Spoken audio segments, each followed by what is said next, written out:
Você ainda acredita que existe educação neutra? Eu sou Matheus Macedo E eu sou Tatiana Macedo. e hoje a gente vai estar falando no Zoe Talk sobre o mito da educação neutra.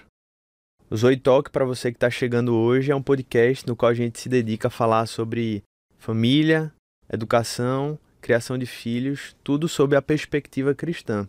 E hoje a gente vai falar sobre esse tema tão importante, sobre esse assunto tão provocador, inclusive, que certamente vai levar a gente a fazer muitas reflexões.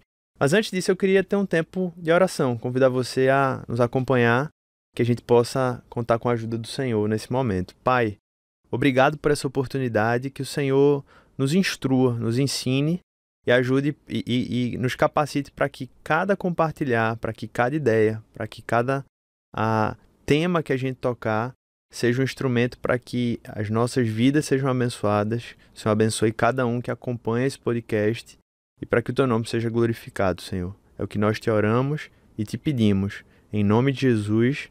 Amém. E aí? Existe educação neutra? Pois é, isso é uma coisa interessante, assim, que eu ouvi algumas vezes, mas... Ouviu aonde? Quando a gente escuta falar sobre educação neutra, na verdade, nem que se use muito esse termo, mas eu acho que há uma falsa crença em quem não é muito da área, na sociedade de forma geral, de tratar assim, não, educação, principalmente quando fala no sentido escolar, né, matemática, física, isso aí independe de religião, de crença, né, isso aí é o mesmo assunto, é neutro, isso aí não tem influência de nada. Mas eu lembro até quando eu estudava um pouquinho da área de educação, de ouvir, né, dentro da academia, né, dos próprios profissionais saberem que educação não é algo neutro, né? Eu já ouvi também de dentro da academia que educação é um ato político. Isso, inclusive, é um termo usado por Paulo Freire, né? Isso. Um termo e uma ideia, uma filosofia que via, de fato, a educação como um instrumento para se alcançar um determinado fim. Então, é interessante essa reflexão, que eu acho que, na verdade, muitos creem, mas não param para refletir sobre. De fato, eu acredito que a academia, aqueles que se dedicam ao estudo da pedagogia, ou algum tipo tem alguma carreira nesse sentido acadêmico, sendo professor universitário, ou alguma coisa relacionada a isso, eu acredito que a maioria dessas pessoas vão ser unânimes, ou pelo menos a maioria delas, né, melhor dizendo, vão concordar que a educação ela tem um objetivo, que existe um propósito naquilo, e que também não existe a própria neutralidade no método pedagógico.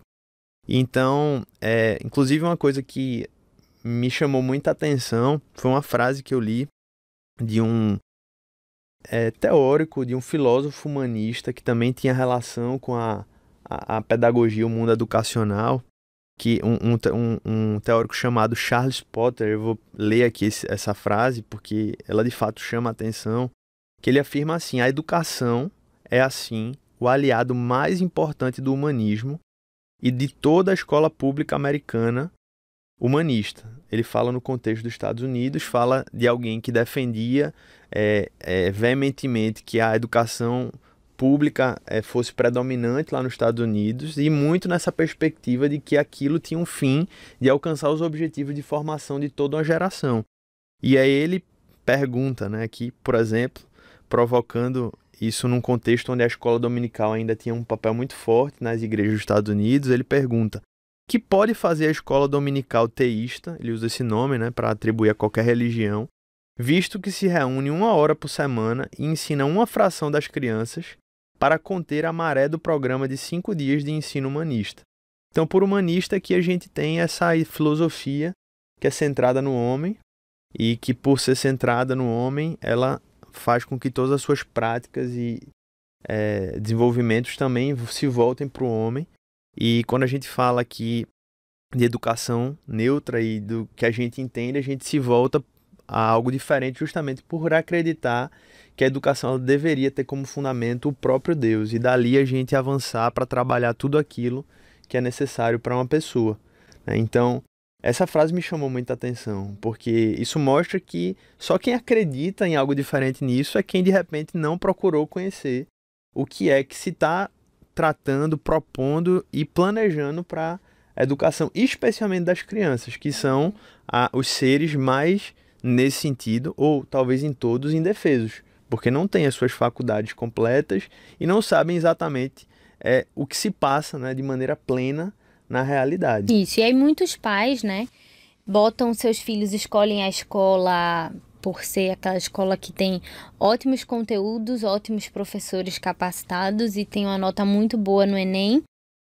Muito com essa ideia também de que, não, em casa eu ensino a coisa certa e na escola ele aprende as matérias de física, matemática, português, e uma coisa não vai ter nenhum problema com a outra, né? São coisas diferentes.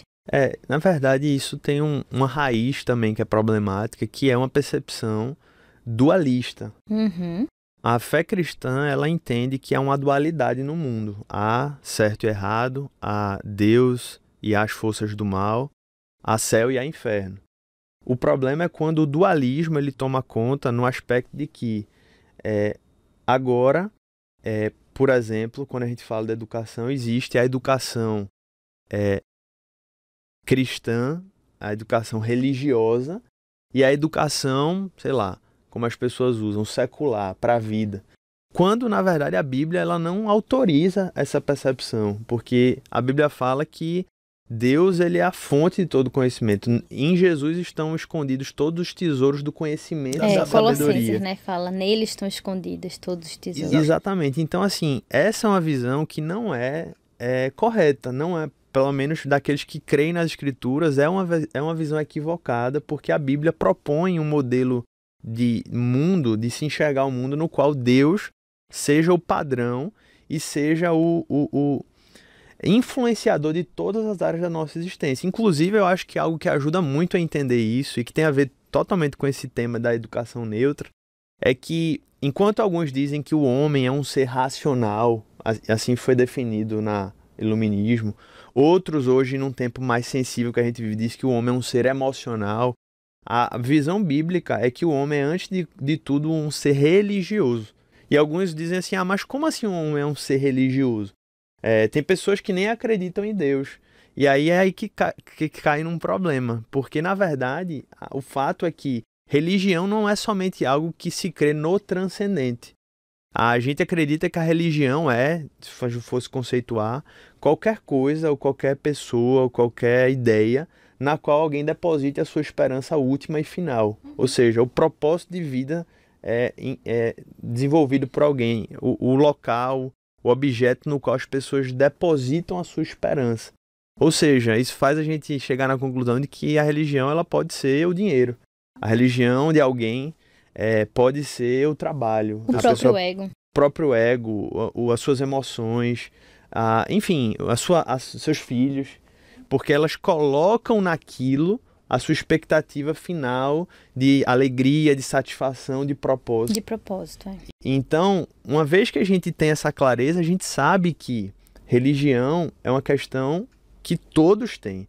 Ela pode ser uma religião transcendente, uma religião que tem a ver com o místico, ou com algo que envolve, né, por exemplo, milagres ou eventos que não têm explicações, mas um cientista, na medida em que ele se coloca e diz assim, que eu creio que a ciência é a grande resposta final para a existência do homem, ele está escolhendo a ciência como religião. E aí, quando eu digo isso, eu não estou dizendo que um cristão não pode ser cientista.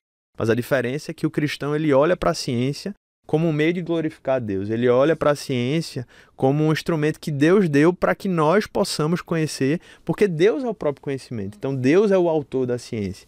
Então, o que é que tudo isso tem a ver com educação neutra?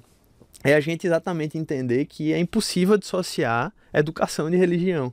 Porque, na verdade, a questão é para que religião, para que propósito último e final a gente está formando as pessoas, as crianças que estão sendo educadas. Logo, a questão não é se a gente vai conseguir propor uma educação neutra, mas é para quem e como a gente está formando as novas gerações. É entender que não existe, de fato, educação neutra.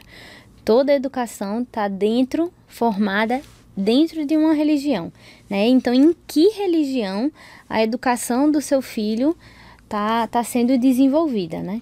Então, eu acho que essa é uma provocação suficiente para muitas reflexões que os pais precisam fazer, que as famílias, porque essa é uma coisa que não tem como ser negligenciada.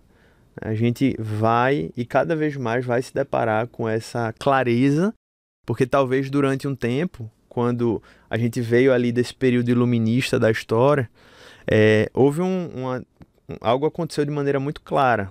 Foi a divisão, né, do mundo material do mundo da fé. Dizendo, olha, você pode até acreditar em Deus, por exemplo, mas deixa isso para a sua esfera privada.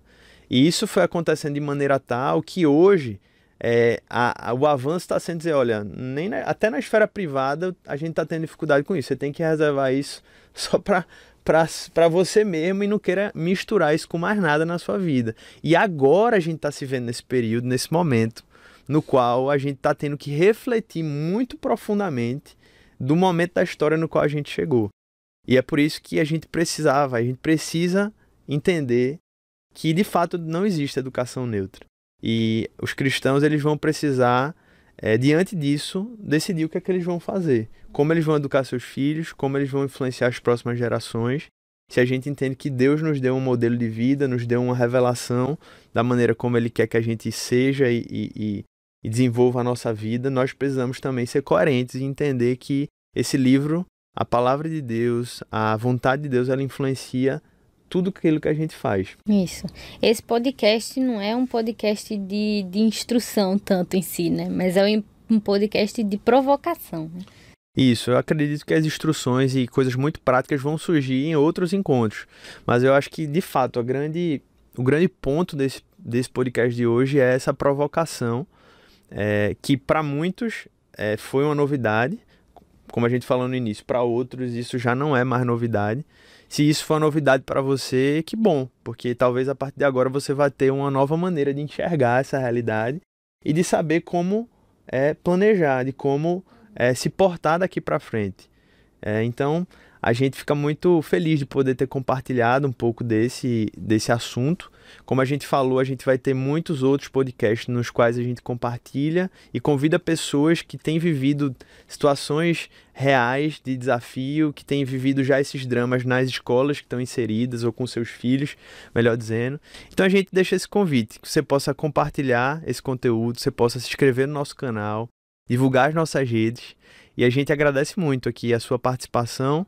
E a gente sempre encerra, né, pedindo ao Senhor que o amor dele recaia sobre nós, que a graça de Jesus também seja abundante em nossas vidas e que as consolações do Espírito Santo também venham sobre cada um de nós. Deus abençoe tua vida e até o próximo Zoe Talk.